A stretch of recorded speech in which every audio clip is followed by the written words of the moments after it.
اللہ کریم نے فرمایا بندہ مومن جان لے اگر میں تجھے ایک مشکل دوں گا تو میں تجھے کتنی آسانیاں، چلے سارے بول دیں کتنی جی، کتنی اللہ تعالیٰ آسانیاں دے گا؟ 2 آسانیاں۔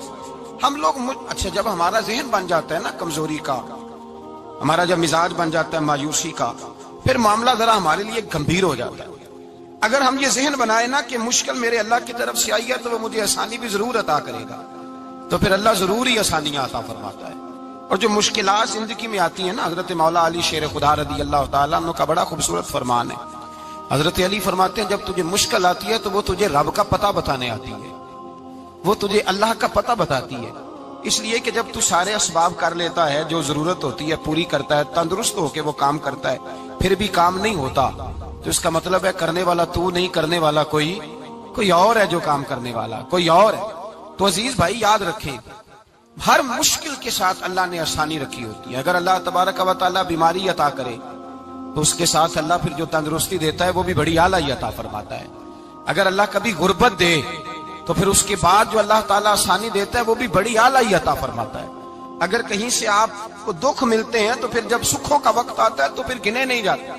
یاد رکھیں مشکلات کے پہلو میں آسانیاں ہوتی ہیں، اور جس آدمی کو مشکل آتی نہیں، میرے نبی کریم سید عالم صلی اللہ علیہ وسلم نے فرمایا مومن کو جو مشکل بھی آتی ہے اللہ اس کی برکت سے اس کے گناہوں کو معاف فرما دیتا ہے، اللہ اس کی برکت سے اس کے گناہوں کو معاف کرتا ہے، یہاں تک کہ حضور نے فرمایا میرے مومن کو کانٹا بھی چبھے تو اللہ تعالیٰ اس کی مشکل کو آسان فرما دیتا ہے۔ 2 بزرگ بیٹھے تھے، ایک حضرت احمد رحمت اللہ علیہ اور ایک حضرت شرف الدین منیری رحمت اللہ علیہ۔ تو حضرت شرف الدین منیری کہنے لگے کہ دوست اصل میں وہ ہوتا ہے جو دوست کی طرف سے آنے والی تکلیف پر صبر کرے، جو اللہ کی طرف سے آنے والی تکلیف پہ صبر کرے وہ اللہ کا محبوب ہوتا ہے۔ تو حضرت احمد فرمانے لگے نہیں مجھے تیری بات کی سمجھ کوئی نہیں آئی، صبر کرے وہ اللہ کا دوست ہے، مصیبت پہ صبر کرے۔ تو کہا جناب پھر اگر نہیں سمجھ آئی تو آپ بتا دیں اللہ کا دوست کون ہے؟ تو آپ فرمانے لگے جو محبوب کی طرف سے آنے والی مصیبت کو اس کا تحفہ سمجھ کے قبول کرے وہ اصل دوست ہوتا ہے، اس کا تحفہ سمجھ کے قبول کرے، اپنے رب کا تحفہ سمجھے، مالک کا تحفہ سمجھے کہ اس نے مجھے تحفہ دیا ہے، مجھے کسی مشکل میں ڈالا ہے۔ تو رب کریم بلا مثال و بلا تشبیہ سمجھانے کے لیے اللہ جب کسی کو مشکل میں ڈالتا ہے، کافروں کو تو اس نے موجیں کرائی ہوئی ہے، بڑی بڑی سہولتیں دی ہوئی ہیں، مشکل میں ڈب بھی ڈالتا ہے، اپنے نیک بندوں کو ہی ڈالتا ہے۔ نمرود اور فرعون کے پیروں میں کانٹا بھی نہیں چبھتا تھا، ان کو تکلیف نہیں آتی، تکلیف کسے آتی تھی؟ اللہ کے نیک بندوں کو تکلیف آتی تھی۔ حضرت رابعہ بصریہ جب تک زندہ رہی تب تک بیمار رہی، جس دن طبیعت ٹھیک ہوتی تو کہتی اے اللہ تو کہیں مجھ سے ناراض تو نہیں ہو گیا، تو کہیں ناراض تو نہیں مولا جب تو مجھے تکلیف دیتا ہے تو میں رو کے تیری عبادت کرتی، جب مجھے دکھ ہوتے ہیں تو میں سجدے میں تڑپتی، اور خدا بندہ اب تو میں سکھی ہوں، موج میں ہوں، مجھے رونا ہی نہیں آ رہا، تو خدا بندہ تو کہیں ناراض تو نہیں ہو گیا مجھ سے؟ دکھ تو اچھے ہوتے ہیں، دکھ تو پیارے ہوتے ہیں، اور دکھوں کے بعد جو اللہ آسانی دیتا ہے اس آسانی کا پھر کیا ہی کہنا۔ اس حضرت ایوب علی نبینا علیہ الصلوۃ والسلام بیمار رہے، 60 سال اللہ نے تندرستی دی۔ کتنے سال بولے؟ 60 سال، غور کرنا بات پر، 60 سال علیل رہے، پھر بیمار ہو گئے، 18 سال ہو گئے بیمار ہوئے۔ زوجہ کہنے لگی دعا کر لیں آپ کو اللہ صحت دے دے۔ ہمیں اگر کوئی بندہ پوچھ لینا کہ بھائی کبھی کوئی خاص بات تو سناؤ، تو ہم جو ساری زندگی سکھ کے ساتھ سوئے ہوتے ہیں وہ بات نہیں سناتے، وہ جو ایک رات درد سے نیند نہیں آتی اس رات کا قصہ سناتے ہیں، کہتے ہیں وہ میرے الٹے دانت میں درد تھا تو میں ساری رات سو نہیں سکا۔ او بھائی جو ساری زندگی سویا ہے اس کا تو ذکر نہیں کر رہا، اور ایک رات جو تجھے نیند نہیں آ رہی، کسی سے پوچھا جائے، ڈاکٹر کہتے ہیں 360 ہڈیاں ہوتی ہیں وجود میں، کسی سے پوچھا جائے نا تیرا کیا حال ہے تو 359 ہڈیوں کا ذکر نہیں کرتا، جس گھٹنے میں درد ہے اس کا ذکر کرتا ہے، کہتا ہے یہ گھٹنے میں بڑی درد ہے۔ او بھائی باقی 359 ٹھیک ہے نا، ان کی بھی تو کوئی بات سنانا۔ حضرت رابعہ بصریہ رحمت اللہ علیہ کے پڑوس میں ایک نوجوان رہتا تھا، آپ کے پڑوس میں، تو وہ جب جو محلے میں بچے رہتے ہیں نا گاؤں میں ان کا پتہ ہوتا ہے، پڑوسی تھا تو 34-35 سال نوجوان کی عمر ہو گئی، کبھی بیمار نہیں ہوا۔ ایک دن اس کی طبیعت علیل ہوئی، سر میں درد ہوا تو اس نے پٹی باندھ لی سرخ رنگ کی، باہر نکل کے آیا، حضرت رابعہ بصری علیہ رحمہ نے دیکھا تو فرمانے لگے بیٹے خیر ہے؟ لگا جی اماں جی سر میں بڑی درد ہے۔ آپ فرمانے لگے کتنی عمر ہو گئی؟ کہنے لگا 34-35 سال۔ فرمانے لگے پہلے تو کبھی درد نہیں نہ ہوئی؟ کہا نہیں اماں جی آج ہی ہوئی ہے۔ تو آپ فرمانے لگے 34 سال اللہ نے صحت دی ہے، تو نے شکر کی ایک پٹی بھی نہیں باندھی، اور آج درد ہوئی ہے تو شکوے کی پٹی تو نے فوراً ہی باندھ لی ہے، کوئی شکر کی پٹی بھی باندھنی چاہیے۔ حضرت ایوب 18 سال بیمار رہے، زوجہ کہنے لگی دعا کر لو، تو آپ فرمانے لگے بی بی سے کہ صحت کتنی دیر رہی؟ اس نے کہا 60 سال۔ تو آپ فرمانے لگے ذرا بیماری کو بھی 60 سال گزر لینے دو، پھر دعا بھی کر لیں گے۔ یہ دعا کی، اللہ یہ لفظ کہے اللہ نے صحت دے دی، تندرستی آ گئی۔ ایک دن گھر میں بیٹھے بیٹھے زوجہ کہنے لگی کہ ایوب یہ بتاؤ دکھ اچھے کہ سکھ؟ آپ فرمانے لگے سارے دن ہی اللہ کے ہیں پر دکھ بڑے اچھے تھے، مجھ سے پوچھو تو دکھ بڑے اچھے تھے۔ کہا کس طرح؟ تو حضرت ایوب فرمانے لگے جب میں بیمار تھا تو 24 گھنٹے میں ایک دفعہ میرا رب میرا حال پوچھا کرتا تھا، ایک دفعہ میرا اللہ پوچھتا تھا ایوب تیرا حال کیا ہے؟ فرماتے ہیں 12 گھنٹے تو لذت ہی رہتی تھی کہ میرے رب نے میرا حال پوچھ لیا، اور اگلے 12 گھنٹے میں انتظار کرتا تھا مالک حال دوبارہ کب پوچھے گا۔ فرمانے لگے اب صحت تو ہو گئی ہے پر اب میرا رب میرا حال تو نہیں نہ پوچھتا۔ بھائی مشکلات جو ہوتی ہیں وہ تو تجھے سجا دیتی ہیں، سوار دیتی ہیں، تجھے یاد آتا ہے کوئی اپنا، جب تجھے درد ہوتی ہے نا، تکلیف ہوتی ہے، پھر تیرا دل کرتا ہے کوئی کندھا ملے جہاں میں سر رکھ کے رہوں۔ پھر اسی لیے تو کسی درویش سے کسی نے پوچھا تھا اپنا کون ہوتا ہے؟ تو کہا جو تجھے دکھ کے وقت یاد آئے وہ تیرا اپنا ہے، جو تجھے عین آزمائش کے وقت یاد آئے اور تجھے اس کا نمبر فوراً تیرے موبائل پہ چلنے لگے وہ تیرا اپنا سجن ہے، جس کو تو دکھ کے وقت یاد کرے۔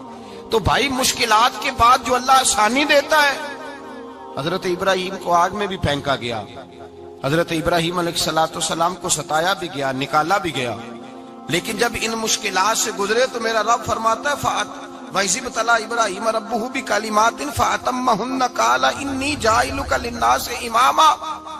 کہا جب ابراہیم پورے اترے تو پھر ہم نے انہیں امام بنا دیا۔ یا اللہ کس طرح کی امامت دی؟ فرمایا میں نے اتنی اعلیٰ شان عطا کی ہے کہ اپنے لاڈلے رسول کو جناب ابراہیم کی نسل میں پیدا فرما دیا ہے، میں نے مصطفیٰ کو ان کی نسل میں پیدا کر دیا، قیامت تک کے لیے ان کا وقار بڑھا دیا۔ اللہم صلی علی محمد وعلی آل محمد کما صلیت علی ابراہیم وعلی آل ابراہیم، ان کی عظمت بڑھا دی، اس لیے کہ جب وہ آزمائش سے گزر کر کے آئے پھر جو آسانی دی۔ میرے نبی پاک صلی اللہ علیہ وسلم نے دین ابراہیمی کی بہت ساری چیزوں کو رکھا، کہا میں ملت ابراہیمی پہ ہوں۔ جب کوئی مشکلات کو عبور کر کے آتا ہے، جب کوئی تکلیفیں سہ کر کے آتا ہے، اس کے لیے جو اجر ہوتا ہے، اس کے لیے جو پھر اللہ کتنی ذرا بڑی توجہ کیجئے گا۔ لوگ سمجھتے ہیں فلاں آدمی مشکل میں ہے تو شاید مشکل میں ہی رہے گا، فلاں آزمائش میں ہے تو شاید میرا اللہ فرماتا ہے ایک مشکل دے کے میں 2 آسانیاں بھی دوں گا۔ تم مشکل دیکھ رہے ہو، مشکل نہ دیکھو، وہ جو اس کو بعد میں آسانی آنے والی ہے، اور ڈبل جو میں اس پر نعمت کرنے والا ہوں اس کو دیکھو۔ حضرت یوسف کو بھائیوں نے کنویں میں ڈال دیا تھا، اور جب کنویں سے نکلے تو مصر کے بازاروں میں بکے، اور پھر زلیخا نے الزام لگایا تو حالات بگڑ گئے، حضرت یوسف کو جیل جانا پڑا۔ کتنی کٹھن زندگی تھی، لیکن میرے مالک کو کچھ اور ہی منظور تھا۔ کنویں میں گرنے والے، بازار میں بکنے والے، جیل میں جانے والے، الزام لینے والے جناب یوسف کو رب کریم نے اسی مصر کا بادشاہ بنا دیا، اللہ پاک نے اسی مصر کا حکمران بنا دیا۔ یاری تیری سونا ہے پر ازمیشاں تیریاں اگ، اے سونا پرکھیا جامد آئی پہلو نال اگاں دے لگ، اس کے لیے تھوڑا سا جتن کرنا پڑتا، تھوڑے کٹھن حالات سے گزرنا پڑتا، تھوڑی آزمائشوں کا روپ دیکھنا پڑتا۔ ہم چاہتے ہیں کہ ہمیں چھیڑے کوئی نہ کوئی تکلیف نہ آئے، کوئی آزمائش، یہ ہو نہیں سکتا میرے بھائی۔ نامی کوئی بغیر مشقت نہیں ہوا، 100 بار جب عقیق کٹا تب جا کر نگی ہوا۔ ہم چاہتے ہیں کہ ہمیں کچھ بھی دقت نہ آئے، مشکلات نہ آئے، اور مشکلات تو انسان کو سنوارتی ہیں بھائی، وہ تو نکھارتی ہیں۔ کبھی پوچھا کرو جا کر کے کسی گندم کے دانے سے کہ تو کہاں سے ہو کے آیا ہے، کہاں سے نکل کے آیا ہے، تو وہ بتلائے گا کہ بڑے مشکل مراحل سے گزرا ہوں، اور پھر اللہ نے مجھے طاقت دی ہے کہ میں انسان کے وجود کا حصہ بنا۔ تو بھائی کٹھن مراحل، آزمائشیں، تکلیفیں، یہ انسان کو بڑا انسان بنا دیتی، یہ اس کے لیے ترقیوں کا پیش خیمہ ہوتی۔ ہمارے جوان پریشان ہو جاتے ہیں، عورتیں خاص کر کے اس بات پہ توجہ کریں، وہ بڑی جلدی غم لے جاتی ہیں، وہ کہتی ہیں جانے میرا کچھ ہوگا ہی نہیں، جانے میرا کچھ ہو ہی نہیں سکتا۔ میرے بھائی درجنوں اور بیسیوں لوگ ایسے ہیں جن کی اولادیں نہیں تھی لیکن نام ان کا ان سے بھی زیادہ ہے جو بڑے بڑے صاحب اولاد۔ حضرت عبداللہ مزنی حضور کے غلام تھے، قبیلہ مزن کے رہنے والے، والد فوت ہو گئے، چچا نے پالا تھا، اسلام قبول کر لیا۔ چچا اسلام کا بڑا دشمن ہے، حضور کا نام آئے تو جلال کرتا، حسد اور بغض میں جل جاتا، بڑی اسلام کے ساتھ دشمنی اور عناد رکھتا ہے۔ حضرت عبداللہ کہتے ہیں پہلے تو میں عشق رسالت کو دباتا رہا، پھر یہ چنگاری شعلہ بن گئی، پھر کہ یہ ہلکا سا جذبہ سمندر اور صحرا کا روپ دھار گیا۔ فرماتے ہیں ماں تھی اور میں تھا، میں گیا جا کے چچا سے کہا میں نہیں رہ سکتا۔ کہاں جائے گا؟ تو میں نے دھیمے لہجے میں کہا میں مدینے جاؤں گا، اب میں رسول اللہ کے مدینے جاؤں گا، اب میرا گزارا نہیں ہوتا، اب میں جاؤں گا۔ کہتے ہیں چچا کہنے لگا اچھا تو وہاں جائے گا؟ تجھے میں نے پالا، میں نے پوسا، وہ مکان میں نے تجھے بنا کے دیا، تیری جیب میں جو پیسے ہیں میرے دیے ہوئے ہیں۔ کہتے ہیں میں نے کہا چچا میں سارا کچھ سوچ کے آیا ہوں، مکان بھی تو رکھ لے، پیسے بھی رکھ لے۔ کہتے ہیں اس نے ہر چیز رکھوا لی۔ جب پلٹنے لگا تو چچا کہنے لگا جو کپڑے تو نے پہنے ہیں یہ بھی میں نے خرید کے دیے تھے۔ حضرت عبداللہ فرماتے ہیں میں نے وہ کپڑے بھی اتار کے دیے، برہنہ حالت میں میں ماں کے پاس گیا اور میں نے کہا اماں میں پہلے بھی تو ننگا پیدا ہوا تھا، تو نے ہی کپڑے پہنائے تھے، میرا پھر بدن ننگا ہو گیا ہے، کپڑے دے دے۔ کہتے ہیں 2 بیبیوں والے کپڑے اماں نے دیے، ایک میں نے تامت باندھ لی، دوسرا اوڑھ لیا اور مدینے پہنچا۔ کہتے ہیں جب میں ٹھنڈی رات مدینے پہنچا تو کالے رنگ کے حبشی غلام حضرت بلال دودھ کا پیالہ لیے کھڑے تھے، ہاتھ میں کھجوریں تھی، کمبل تھا، کہنے لگے آ جا آ جا۔ مصطفیٰ نے فرمایا تھا قبیلہ مزن سے میرا غلام آ رہا ہے، میں ساری رات سے تیرا انتظار کر رہا ہوں۔ حضرت جناب سیدنا عبداللہ رضی اللہ تعالیٰ عنہ فرماتے ہیں میری مشکل آسان ہوئی، فرماتے ہیں مجھے مدینے میں اعزاز مل گیا، مجھے عزت مل گئی، ہر آدمی میری قدر کرنے لگا۔ گویا بزرگ کہتے ہیں کہ حضرت عبداللہ دعا کرنے لگے کہ اے اللہ تو نے مجھے بڑی شان دی ہے مصطفیٰ کی گود میں، اگر اسی رحمت کے چھاؤں میں پردہ کر دوں تو میری بات بن جائے گی۔ حضرت عبداللہ کا وصال بھی رسول اللہ کی گود میں ہی ہو گیا، گود میں، نہ کوئی رشتہ دار، نہ کوئی تعلق دار، نہ کوئی ہمسایہ اپنا، نہ کوئی چچا، نہ کوئی ماموں، شہر میں تنہا اسی کسے دے کچھ نہیں جے لگ دے تے نہ کوئی ساڈا دردی، تنہائی۔ جنازہ اٹھا تو اٹھانے والے کون ہیں؟ ابو بکر صدیق، فاروق اعظم، عثمان غنی، مولا علی، حسنین کریمین جنازے میں شامل۔ میرے رسول پاک صلی اللہ علیہ وسلم نے جنازہ پڑھایا، دیکھو مشکل کاٹی تھی تو آسانی کا رنگ دیکھو، آسانی کا انداز دیکھو۔ حضرت سیدنا ابو دردہ رضی اللہ تعالیٰ عنہ ارشاد فرماتے ہیں مدینے میں رواج تھا کہ جب قبر میں اتارنے لگتے تھے تو قریبی رشتہ دار اتارا کرتے تھے، پر عبداللہ کا تو رشتہ دار ہی کوئی نہیں تھا مدینے میں، کون اتارے؟ فرمایا جب قبر میں اترنے لگے تو حضرت ابو بکر صدیق اور حضرت عمر فاروق اتر گئے کہ ہم قبر میں اتارتے ہیں۔ رسول اللہ نے فرمایا تم باہر نکلو، تم کیوں قبر میں گئے ہو، باہر آؤ۔ کہتے ہیں ہم باہر آئے تو اللہ کے رسول اندر گئے، فرمایا کون کہتا ہے اس کا کوئی نہیں، میں جو موجود ہوں، کون کہتا ہے کوئی نہیں؟ فرمایا رکھو میرے ہاتھوں پہ۔ کہتے ہیں حضور کے دست مبارک پہ رکھا اور باہر کھڑے ہم رشک کرنے لگے کہ واہ اللہ تیرا آسانی دینے کا رنگ، آسانی۔ اس نے مشکل برداشت کی تو رب نے مصطفیٰ کے قدموں میں آسانیاں عطا فرمائی، پسے اور حضور نے قبر میں رکھا، نبی پاک نے۔ میرے دادا مرشد کہتے ہیں عشق سرکار کی ایک شمع جلا لو دل میں، بعد مرنے کے قبر میں بھی اجالا ہوگا۔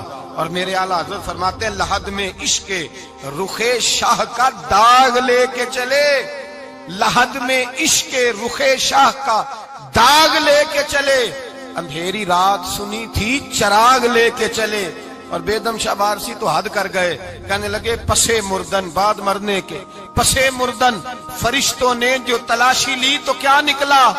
فقط ایک دل کے گوشے سے خیال مصطفیٰ نکلا، فقط ایک دل کے گوشے سے خیال۔ اور کامل پیرونا دے باہو قبر جنا دی جیوے۔ میرے بھائی نبی پاک صلی اللہ علیہ وسلم کے ساتھ